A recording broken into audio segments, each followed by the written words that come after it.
नमस्कार, मैं विष्णु शर्मा आप सभी का आपके ही अपने चैनल विष्णु एडीपी में हार्दिक स्वागत करता हूं। और जैसे कि आप सभी का बहुत ज़्यादा कमेंट्स आ रहे थे कि सर फिर से आप स्टोरी लाइए, ट्रांसलेशन कीजिए, तो वही मैं लेकर आया हूं। आज की जो स्टोरी है उसका टाइटल है द रैबिट हंटर। रैबिट यानी होता है खरगोश, हंटर यानी शिकार करने वाला, यानी कि खरगोश का शिकार करने वाला। इस शिकारी की स्टोरी है। यहाँ पे आप देख सकते हैं सैंट, सैंट यानी होता है संत, बिल्कुल इंग्लिश और हिंदी वैसी ही है। देखिए यहाँ पे संत और सैंट, सब होता है saint Thomas English medium school, तो एक्चुअल में संत होता है, उसे इंग्लिश में सैंट बोलते हैं, तो इसे समझने में आपको आसानी होगी, ठीक है। और ये रैबिट है और ये फिर हंटर है। हंट यानी शिकार करना, हंटर यानी शिकार करने वाला यानी कि शिकारी। तो देखते हैं स्टोरी में क्या होता है। और ग्रामेटिकल पोर्शन तो कवर करूँगा ही और अच्छे से पढ़ के ही बताऊँगा इसका प्रोनाउंसिएशन कैसे करना है, सही उच्चारण क्या होगा, इसके अलावा इसकी मीनिंग्स क्या होगी और कौन कौन से यहाँ पे आपको ग्रामेटिकल जो रूल्स है वो आपको जानने को मिलेगा। सबसे पहले कर देंगे वीडियो को लाइक। स्टार्ट करते हैं आज की स्टोरी ट्रांसलेशन। सबसे पहले ऐसे आपको बता दिया हूँ इसका जो टाइटल क्या है, खरगोश का शिकार करने वाला, ठीक है। सबसे पहले लाइन देखते हैं, there was a cruel hunter. There was, अब यहाँ पे देयर का यूज़ केवल सब्जेक्ट नहीं है यहाँ पे कोई, इसलिए देयर का यूज़ करते हैं। देयर के बहुत सारे वीडियो में बता चुका हूँ मैं आपको कि देयर का यूज़ कहाँ पे करते हैं, क्या करते हैं। यहाँ पे देयर का यूज़ केवल सब्जेक्ट के रूप में कर रहे हैं, यहाँ पे देयर का कुछ मीनिंग नहीं निकालना है हमें, ठीक है।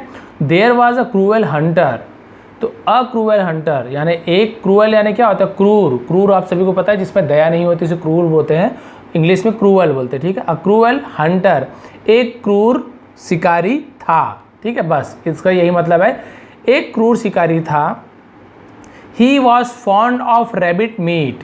ही वॉज यानी वह था, फॉन्ड, अब ये फाउंड नहीं बोल रहा है, फाउंड यानी खोजना, खोजा, पाया, ऐसे होता है, ये फॉन्ड बोल रहा है, ठीक है। फॉन्ड, फॉन्ड यानी क्या होता है, शौकीन होना, किसी चीज़ का शौक पालना, शौकीन होना, उसे फॉन्ड कहते हैं। He was fond of rabbit meat. Rabbit meat यानी खरगोश की, मीट यानी क्या होता है, मीट यानी होता है उसका मांस, ठीक है। तो वो क्या था, खरगोश के मांस का शौकीन था। ही वॉज, वह था शौकीन खरगोश के मांस का, ठीक है। इस प्रकार से उसे आप सही कर लीजिए, क्योंकि इंग्लिश में वैसे ही होता है, कभी सब्जेक्ट सामने लिखा हुआ होता है, कई बार जब इंट्रोगेटिव बनाते हैं तो हेल्पिंग वर्ब सामने आ जाता है, लेकिन जब ट्रांसलेशन हम करते हैं तो हम उसे सुधार सकते हैं, इसमें हम फ्री रहते हैं, ठीक है। तो ये लाइन क्लियर हो गया। He was fond of rabbit meat, वह खरगोश के मांस का शौकीन था।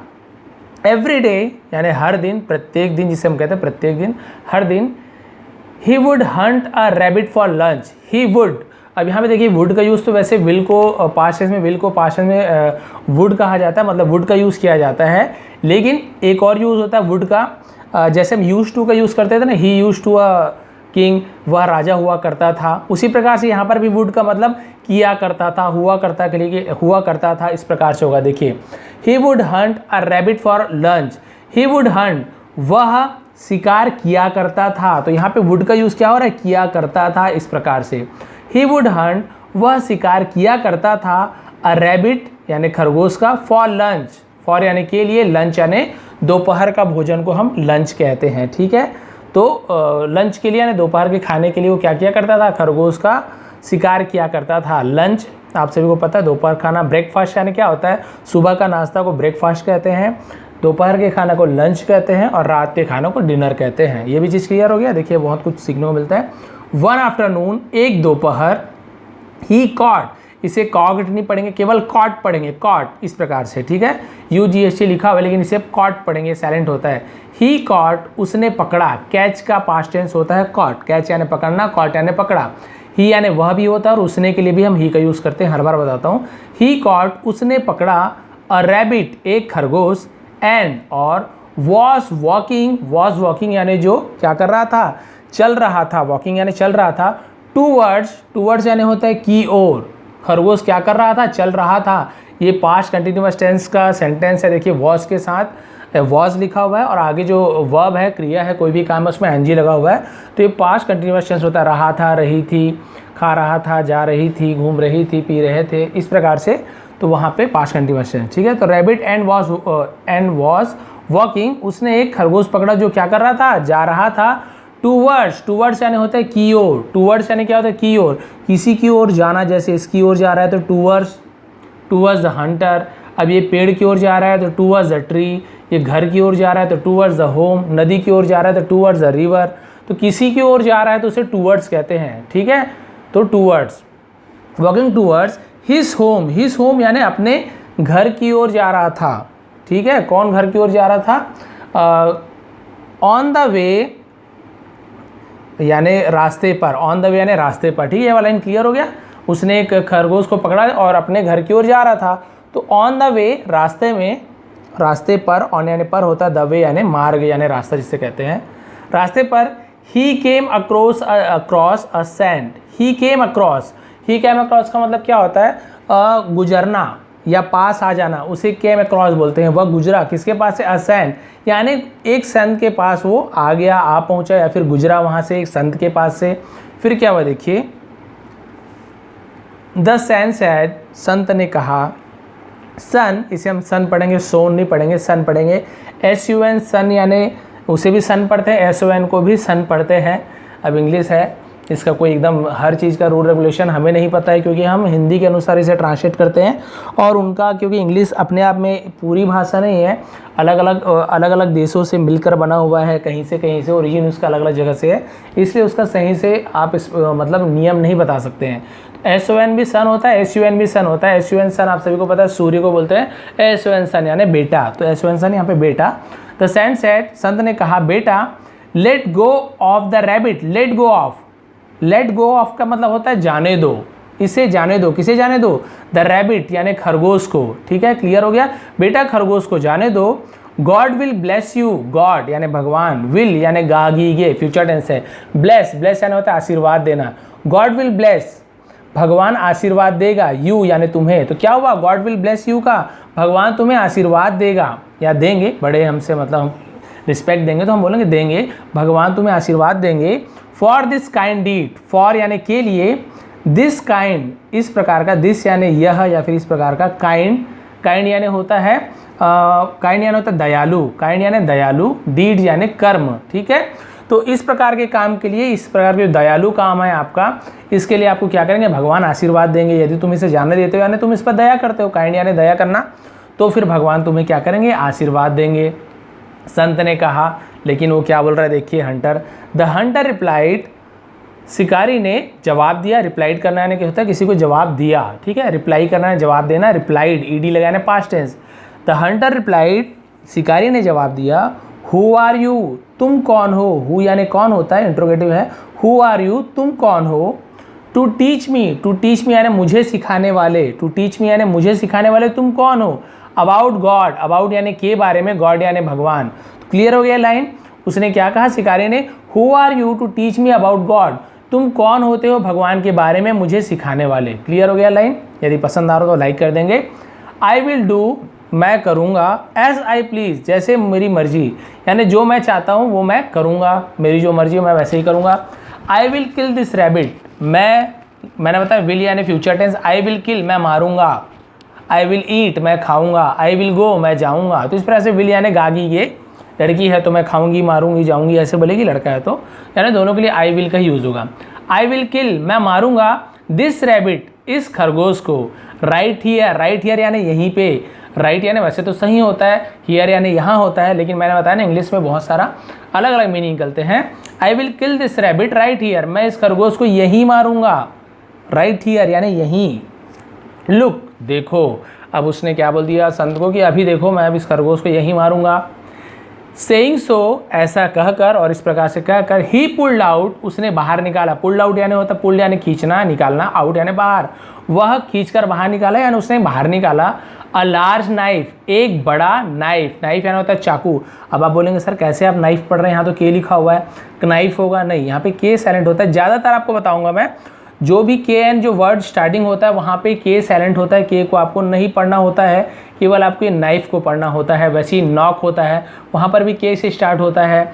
उसी प्रकार से आपका नी होता है जो घुटना बोलते हैं, के एन डबल ई, नी यानी घुटना, वहाँ पे भी के एन लिखा होता है लेकिन के साइलेंट होता है। केवल हमें के को नहीं पढ़ना तो उसके बाद का पढ़ना होता है। तो नॉक हो गया, नी हो गया, नो हो गया, नाइफ हो गया, इस सब में के का यूज़ होता है लेकिन वो साइलेंट होता है। साइलेंट लेटर के बारे में यदि आप जानना चाहते हैं और बहुत सारे साइलेंट लेटर होते हैं तो आई लिंक में जाएंगे, या फिर नहीं देता हूँ तो आप सर्च मार सकते हैं विष्णु ATP साइलेंट लेटर, आपको मिल जाएंगे। बहुत सारे साइलेंट लेटर होते हैं, आप उसे पढ़ना नहीं चाहिए साइलेंट लेटर को, मतलब लिखा होता है लेकिन उसे पढ़ा नहीं जाता, आप वहाँ पे जाके देख सकते हैं। क्लियर हो गया। यहाँ पर उसने क्या निकाला, बहुत बड़ा, लार्ज यानी बड़ा सा चाकू निकाल लिया। द सेंट प्लीडेड, संत ने क्या किया, प्लीडेड यानी क्या होता है, प्लीड करना यानी होता है क्या करना, प्रार्थना करना। ठीक है, उसने क्या की, प्रार्थना की, प्लीड किया उससे, नॉट टू डू सो, ऐसा मत करो, नॉट टू डू सो यानी ऐसा बिल्कुल मत करो। बट द हंटर, लेकिन शिकारी ने क्या किया, pushed him away, pushed him away, pushed यानी होता है ढकेलना, हिम यानी उससे, अवे यानी दूर, उन्हें क्या कर दिया, दूर धकेल दिया। क्लियर हो गया। The Hunter pushed him away, शिकारी ने उन्हें धकेल कर दूर कर दिया या फिर अपने से दूर कर दिया। As the hunter sat down, जैसे ही, एज यानी जैसे ही, द हंटर शिकारी सेट डाउन यानी नीचे बैठा, सेट यानी बैठना, डाउन यानी नीचे बैठा, to slit the rabbit's throat, to slit, slit यानी होता है चीरना, फाड़ना, काटना, उसे स्लिट कहा जाता है। द रैबिट्स, रैबिट्स यहाँ पर अपॉस्ट्रोफी कॉमा लगा है, रैबिट्स यानी खरगोश का, किंग्स राजा का, फादर्स पिता का, मदर्स माता का, यहाँ पे एस के पहले कॉमा लगा होगा, अपॉस्ट्रोफी जिसे कहते हैं। स्लिट द रैबिट्स थ्रोट यानी खरगोश के गले को, देखिए खरगोश के, कॉमा यानी के, खरगोश के गले को काटने के लिए जैसे ही वो नीचे बैठा। क्लियर हो गया लाइन। द नाइफ, अब ये पढ़ लोगे ना, हमेशा आपको याद रहेगा, के एन एक साथ है तो हमको के को नहीं पढ़ना है, आगे पढ़ना है। द नाइफ स्लिप्ड, चाकू फिसला, स्लिप्ड यानी स्लिप यानी फिसलना, स्लिप्ड पास्ट टेंस यानी फिसला, फिसलना, फिसला, स्लिप फिसलना, स्लिप्ड यानी फिसला। क्लियर हो गया। द नाइफ स्लिप, चाकू फिसला, एंड और cut his foot instead, cut यानी काट दिया, हिस यानी उसके, फुट यानी पैर को, इंस्टेड यानी बजाय। अब इसका मतलब क्या हो, बजाय, फुट इंस्टेड यानी कि उसके गर्दन को काटने के बजाय चाकू क्या, उसका क्या कट गया, उसका पैर कट गया, यानी वो उसका गर्दन काटने नीचे बैठा लेकिन उसके बजाय, इंस्टेड यानी बजाय, his foot, cut his foot, उसका पैर कट गया उस चाकू से। तो फिर क्या हुआ देखिए, ही क्लच्ड हिज फुट, ही क्लच्ड, अब क्लच्ड यानी क्या होता है, क्लच यानी भी पकड़ना होता है, क्लच बोलते हैं ना, ऐसे क्लच दबाओ, क्लच करो यानी किसी चीज़ को पकड़ना, जोर से पकड़ने को क्लच कहा जाता है। ही क्लच हिज फुट, उसने अपने पैर को पकड़ा, दबोचा, उसे क्लच कहा जाता है। And cried out in pen, cried out यानी जोर से क्या करना, चिल्लाना, क्राइड यानी होता है चिल्लाना, रोने को भी क्राई कहते हैं, वैसे वाइप यानी रोना होता है, लेकिन क्राइड का यूज़ हम दोनों में करते हैं, रोना चिल्लाना दोनों के। एंड क्राइड आउट यानी जोर से चिल्लाया, इन पेन दर्द में, और जोर से दर्द में चिल्लाने लगा। एंड द रैबिट्स स्केप्ड, और द रैबिट यानी खरगोश, स्केप्ड, स्केप्ड यानी क्या होता है, बाहर निकल जाना, भाग जाना को स्केप कहते हैं, वहाँ से निकल जाने को स्केप कहते हैं, प्रस्थान, निकास, उसे स्केप कहा जाता है। ठीक है, आपने कंप्यूटर में देखा होगा कीबोर्ड में स्केप का बटन सबसे लास्ट में दिया था, उसे दबाओगे तो उस विंडो से आप बाहर निकल जाते हो, वही स्केप है यानी बाहर निकल जाना। और खरगोश वहाँ से भाग गया, उसका पैर लग गया, उसके बाद क्या हुआ देखिए, एंडिंग हो गया। द हंटर वॉज इंजर्ड, शिकारी क्या हो गया था, इंजर्ड, इंजर्ड यानी होता है चोटिल, ठीक है, वो चोटिल हो गया था। And he could not walk, और वह नहीं चल सक रहा था, कुड यानी पाना, सकना, उसे हम कुड का यूज़ करते हैं, कैन का पास्ट टेंस कुड है, वह नहीं चल सक रहा था यानी नहीं चल पा रहा था। टू वॉक प्रॉपरली, वॉक यानी चलना, यहाँ पर भी देखिए आप ध्यान देंगे, वॉक पढ़ रहा हूँ मैं, एल लिखा हुआ, वॉल का नहीं पढ़ेंगे, वॉक, यहाँ पे एल साइलेंट होता है, मैंने बताया ना, साइलेंट लेटर देखोगे बहुत कुछ मिलेगा आपको, केवल आपको वॉक पढ़ना है, WAK, इस प्रकार से वॉक पढ़ना है, एल को नहीं पढ़ना है, लेकिन लिखते समय आपको एल को लिखना भी जरूरी है, आप ऐसे वॉक लिखो गलत दे देंगे, बोलते समय आपको नहीं बोलना है, लिखते समय लिखना है, ये है इंग्लिश, कन्फ्यूज़न तो होता है लेकिन कोई बात नहीं, हमें इसकी आदत डाल लेंगे तो आपको समझ आ जाएगा। ठीक है, मैं भी बहुत गलतियाँ करता था, हिंदी मीडियम से मैं भी हूँ, लेकिन धीरे धीरे जब बार बार ऐसे प्रैक्टिस करते करते मुझे भी अब देखिए अब अच्छे से पढ़ पाता हूँ, अच्छे से ट्रांसलेशन कर पाता हूँ, आप भी कर सकते हो। मैं हिंदी मीडियम से हूँ, कभी मैं इंग्लिश मीडियम में नहीं पढ़ा हूँ, ठीक है, तो आप भी आसानी सीख सकते हो, कोई प्रॉब्लम नहीं होगी आपको। ही कुड नॉट वॉक, वह नहीं चल पा रहा था, नहीं चल सका। प्रॉपरली, प्रॉपरली यानी होता है अच्छे से, अच्छे तरीके से, ठीक है, डू योर वर्क प्रॉपरली, अपने काम अच्छे से करो तो उसे प्रॉपरली बोलते हैं। एवर अगेन, एवर यानी कभी, अगेन यानी फिर से, तो क्या हुआ इसका क्या हुआ इसका मतलब, and he could not walk properly ever again, और वह कभी भी अच्छे से, अगेन यानी फिर से, कभी भी फिर से अच्छे से नहीं चल पाया, यानी इतना जोर से उसका चोट खतरनाक लग गया था, दोबारा वो कभी भी अच्छे से नहीं चल पाया, लगड़ा के चलता होगा। लेट अलोन हंट रैबिट, और उसने क्या कर दिया, लेट अलोन यानी अकेले रहना, हंट रैबिट यानी ये मान के चलो कि उसने क्या कर दिया, और शिकार करना छोड़ दिया, खरगोश को जाने दिया और कभी भी खरगोश का शिकार करना उसने बंद कर दिया। स्टोरी का यही मोरल निकलता है। तो इससे इसका शिक्षा क्या मिलती है कि कभी भी हमें क्या नहीं करना चाहिए, किसी भी जीव हत्या हमें नहीं करना चाहिए, क्योंकि उससे क्या होता है, उससे हमें उसका बुरा फल मिलता है। देखिए इसे इसका बुरा फल मिला। तो क्या होता है, बहुत से लोग जो भी हैं, जिसके बारे में भी है कि कभी भी किसी की जीव हत्या नहीं करनी चाहिए, कोशिश यही रहनी चाहिए। पहले ज़माने में क्या था, लोगों को खेती किसानी करना नहीं आता था, तो वो क्या करते थे, जानवरों को देखते थे, आदि मानव देखते थे कि शेर शिकार कर रहा है, हिरण का कोई और जानवर किसी का शिकार कर रहा है, तो उन्हें खेती करना नहीं आता। अभी जो खाते हो ना आलू सब्जी ये सब वो सब दाल चावल, वो पहले उन्हें खेती करना नहीं आता था, तो देखते थे जानवर को, दूसरा जानवर दूसरे को खा रहा है, तो मजबूरी में उन्हें खाते थे, ठीक है। और बाद में खेती सीखे, और आजकल आप जान सकते हैं कि शाकाहार में भी बहुत अच्छी अच्छी चीज़ आपको मिलती है, जिससे शरीर बहुत ही बलवान हो जाता है। तो पहले मजबूरी थी तो खाते थे, लेकिन आजकल क्या है, कोशिश ये करना चाहिए कि जीव के स्वाद के लिए किसी भी जीव की हत्या नहीं करना चाहिए, क्योंकि सब चीज़ प्रकृति ने हमें दी है खाने के लिए। तो कभी भी जीव हत्या मतलब जीव के थोड़े से स्वाद के लिए 5-10 मिनट का जो भी स्वाद रहता होगा उसके लिए किसी की जीव हत्या करना, यानी जीव की हत्या करना, ये सही नहीं माना गया है। सही नहीं, आप भी समझ सकते हैं, लेकिन जो भी हो यहाँ पे इससे यही हमें शिक्षा मिलती है कि कभी भी किसी का बुरा नहीं करना चाहिए। उससे हमें क्या होता है, हमारा ही बुरा होता है। और यही शिक्षा संत उन्हें देना चाहते थे कि भगवान तुम्हें क्या करेंगे, आशीर्वाद देंगे यदि तुम्हें इसे जाने देते हो। तो इस प्रकार से ये थी स्टोरी। यदि आपको थोड़ी भी पसंद आई हो ट्रांसलेशन, तो आप प्लीज़ लाइक करेंगे, शेयर करेंगे। यहाँ पे स्टोरी कैसी भी हो, स्टोरी बहुत मज़ेदार हो चाहे ना हो, लेकिन इससे आपको सीखने को कितना कुछ मिल रहा है। नए नए वर्ड्स, इतने में आपको देखिए बहुत सारे पुराने वर्ड्स भी आपका रिपीट हो गया, प्रैक्टिस हो गया, नए नए वर्ड्स की भी मीनिंग आपको पता चल गया, ग्रामेटिकल पोर्शन भी बहुत सारा बताया हूँ, साइलेंट लेटर भी आपको बता दिया। इसके अलावा आपको बहुत सारे, जैसे कि मैंने आपको बताया टेंस के भी आपको बहुत सारे वर्ड्स का सेंटेंस बताया आपको। यहाँ पे आपको ये भी पता चल गया लंच डिनर और ब्रेकफास्ट का मतलब क्या होता है। तो इस प्रकार से क्या होता है, बहुत कुछ सीखने को मिलता है। बहुत से लोग बोलते हैं क्या है स्टोरी ट्रांसलेशन है सर, ये तो नॉर्मल है, हम तो गूगल ट्रांसलेट से ट्रांसलेट कर लेंगे। करके देखिए भाई, आप लोग करके देखिए गूगल ट्रांसलेट से, और देखेंगे आप सर ना पकड़ ले तो ना बदल लेंगे। क्योंकि मैं भी पहले ऐसे सोचता था बहुत ईजी है, लेकिन गूगल ट्रांसलेट क्या करता है, कुछ भी आपको नहीं समझाएगा, सीधा ट्रांसलेट करेगा, वो भी बहुत ही मतलब कुछ भी ट्रांसलेट कर देता है। आप खुद करके देखिएगा, आपको समझ ही नहीं आएगा क्या ट्रांसलेशन किया है, आपके पल्ले नहीं पड़ने वाला। और यहाँ पे अपनी बड़ाई नहीं है, आप खुद करके देख लीजिए, फिर आप मुझे कमेंट कीजिए कि क्या वो सही से ही ट्रांसलेट कर पा रहा है, क्या आपको सही समझ आ रहा है कि नहीं आ रहा है। प्लीज़ कमेंट करेंगे। वीडियो पसंद आई हो आज की, प्लीज़ लाइक शेयर करेंगे। आप सभी का बहुत बहुत धन्यवाद।